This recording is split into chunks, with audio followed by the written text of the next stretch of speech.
Watch D up. Sir, good morning, sir. Sir, good morning, sir. Leon D front. Good day, crew. Before we set sail, let me remind everyone of our safety procedures and duties. Safety is our top priority at all times. Always wear your proper protective gear, know your master station, and be alert of any emergency signals. Remember, a safe crew is an effective crew. Let's work and together. Stay vigilant and ensure smooth and secure voyage.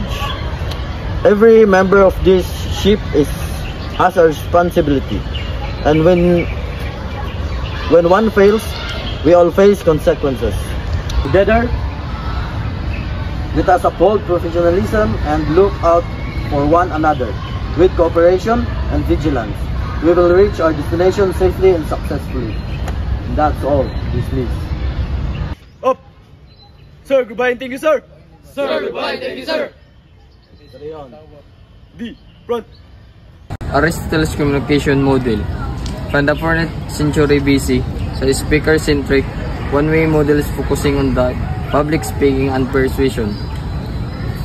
With 5 key elements: speaker, speech, audience, occasion, and effect.